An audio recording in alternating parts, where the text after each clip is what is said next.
Yeah, it's unfortunately been quite an intensive couple of weeks in Israel-Palestine. I mean, this week, the biggest news story was this Israeli military operation that lasted for 2 days in the Jenin refugee camp, which is in the northern occupied West Bank. But to kind of understand how this particular operation came about, uh, its most short-term retrospect is to go back just a couple of weeks. So even before the settler attacks happened, a few days before the pogroms happened, you actually had the Israeli military in Jenin refugee camp facing active hostilities through a raid into the camp, and they were met with Palestinian militants. And then there was quite an intensive fight to the point that even the Israeli soldiers were coming under serious threat, such that the Israeli army actually turned to air power, in this case, an Israeli Apache helicopter, which fired missiles into this battle zone, which was the first airstrike in the occupied West Bank in about 2 decades. Now, airstrikes are quite standard operation in the Gaza Strip, and so it's quite stark that this is happening in the West Bank for the first time since the Second Intifada. And then 2 days later, you had the Israeli army actually employ a drone strike in order to target the Palestinian militant cell, showing that this use of air power is once again returning to the West Bank for the first time in a long time.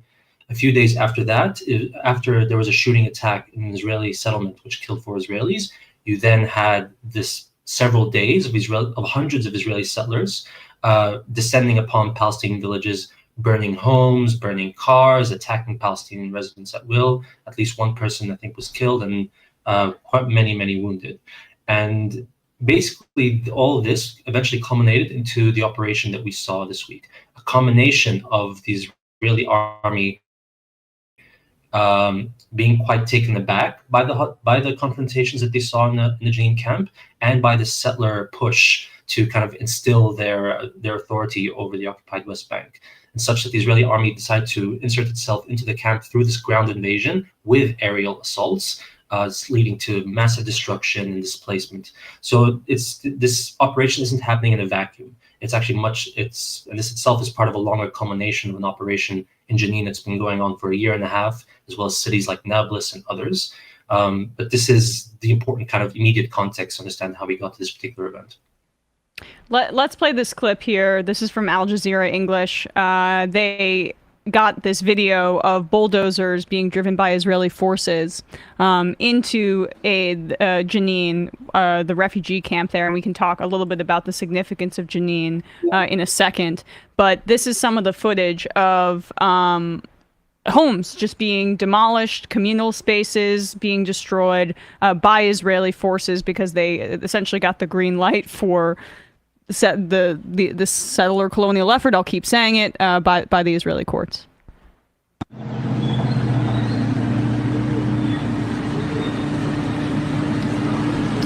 If you're listening on podcasts, you can just see these bulldozers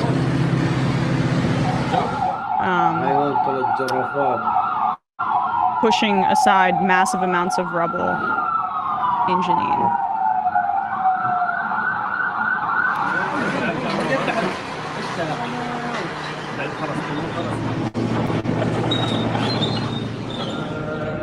Cars overturned.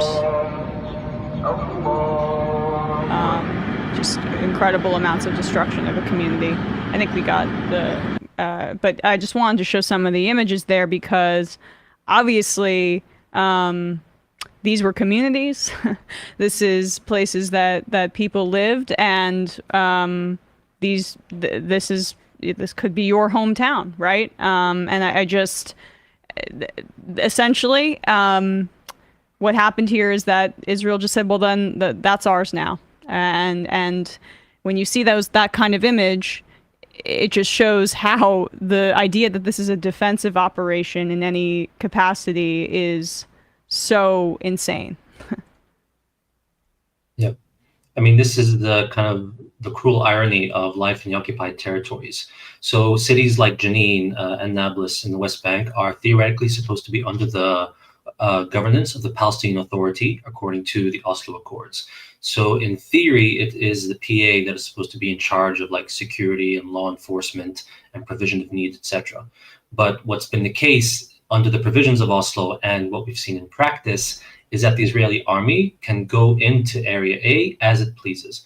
And this in addition to the military basically launching regular raids, especially in a place like Jenin, which has such a history of political and armed resistance. It's keeping in mind the large matrix of control that Israel has over the entire occupied territories. Not just in its, I mean, there's its land and there's its economy, its, entire ability of freedom of movement and permit systems. Like all this is like cages upon cages that enwrap around this area. And so the kind of scenes that you're seeing right now in places like Jenin, the army claims that it's basically targeting with precision militants, but the way they're actually practicing the strategy is that every civilian area is itself a potential target. Every civilian area can be used and broken into and used to the military's advantage under the guise of a security operation. And so if you look at if you look at the ground, what's going on in Jenin right now, you'll see dozens of homes basically destroyed with holes that Israeli snipers also stationed themselves in as military posts. So it's turning the entire sort of urban fabric basically against the Palestinian population. Like nothing and no one is safe under military strategy. And can you flesh out that strategy even more for the purpose of the Israeli government? Why they essentially want to take over Jenin, push out Palestinians, and what Jenin has been historically in relationship to Israel? So Jenin has a long history of both like social and economic life for Palestinians, dating back way before the Nakba, and certainly afterwards as well, in terms of general political resistance as well as political activity as well as militant resistance. Like Jenin and Gaza are often kind of paired together as being quite these centers of trying to push back against Israeli rule and Israeli control. And it's precisely because of that identity, pardon the mosque called background. All good. And it's part of that identity that that's made it such a target of Israeli repression for such a long time. There's a reason why Jenin was also at the center, or much of the center of Israeli repressive policies during the Second Intifada about 20 years ago. And we're seeing this kind of return in more recent years. Now, in the past, Palestinian militant groups used to be primarily affiliated with particular political factions like Fatah and Hamas and Islamic Jihad. And while you certainly still have that today, what's really defining the militant groups these days is actually trying to steer away from these kind of political affiliations. It's actually quite a mix of different factional backgrounds and ideologies, and really driven by Palestinian youth, many of them who were born during or after Oslo, who've really just known a life of complete disillusionment, despair, and death.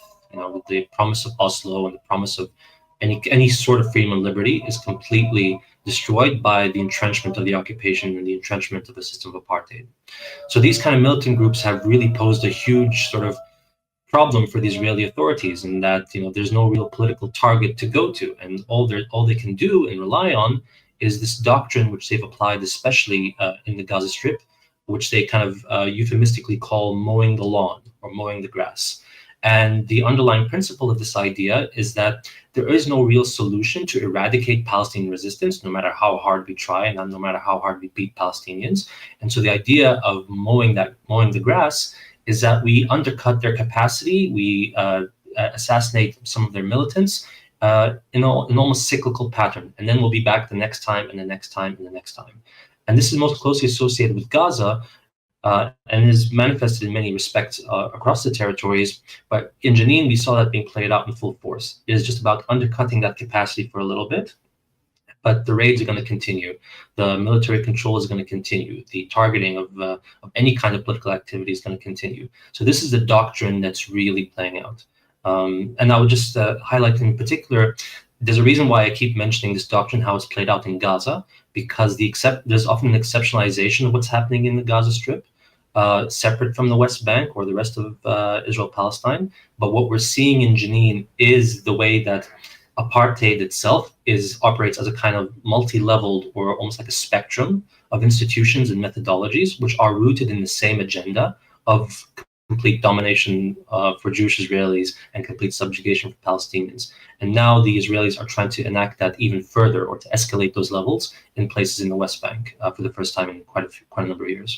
I think that is so well said and really underscored by the fact that the Israeli court system sanctioned this, right? I mean, it gives this veneer of legality and respectability. When you look at international law, it completely flies in the face of that. When you look at just like the morality of it on its and what's truly happening, the plight of Palestinians, there's completely no justification. But through their more official appearing structures, they imbue their apartheid, the actions of apartheid, with like this artificial sense of order, when in reality what this is just a continuation of decades longs of violence.